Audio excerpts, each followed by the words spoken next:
here's my little hinge project. First, we cut out the plate, then we cut out the pieces of the corners, and then we bend it into place. So next step will be to do this with everything, and then cut the grooves and make them work together. Nice! Part 1 is to make a little bend, then make a bigger curve, then make the curve more narrow. There! So now we can put the rod in, and like so. So now it's the time to shape it around, and then we forge on the outside here so that we get it centered, like so. And there we have it, like this. So now it's more or less centered on both sides. Rinse and repeat with all the 4 corners. 23 more to go. So this would be my solution how to fix the deformation problem. So every time I forge a new loop, I will deform the other one. Since I have a rod in this one, so this is the first, and then second, and then third. To make the 4th loop, I will take out the first one, so I get a clear lining here. And then forge the last one. 1, 2, 3, 4, and 5. Fun fact about a cube, I got 6 sides, not 5, so I have to make 1 more. And 6. And 10 to 4. Yeah. So here it is, everything, all the sides are complete. Now it's time to cut in the grooves to connect them together. So it's going to be in the same way here, 100 millimeters long. That means we have to cut it in 3. That means 33.3 millimeters.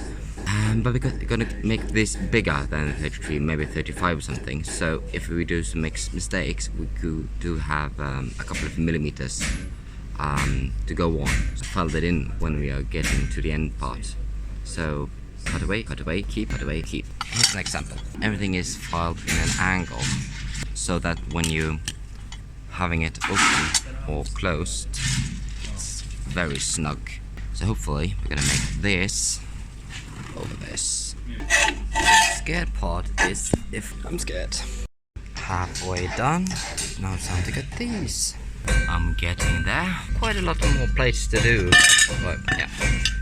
So it's the interlocking here, which is the hard part. I think I'm getting on the right track now. The complication is to find out when you've done this, figure out how to make it fit here. Now just to make everything fit together. Oh, so now it's just time to make the pegs to keep everything in place and figure out which kind of order we want them. Putting them together. So, since this is a 4mm rod, I'm using the soft blows to only make the head bigger. So yeah.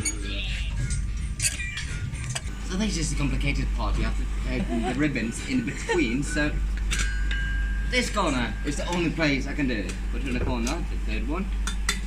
Start tapping. I'm getting there, almost done. So now I made the pegs so that when you can drag these out in order, so it will open. So it works like this. So now I'm gonna put it in the oven or whatever. So turn purple. I think it's around 225, 230, and oh, just about it. And then we wait. It's yellow. That means we gotta crank it up a little bit. It's quite yellow. I don't want it yellow. That's it. We got it. I think so. Yes! I do like it that it is with the mix of both yellow and purple and blue. So you get all the colours. Nice. Let it just cool off and yeah, I think I'm done.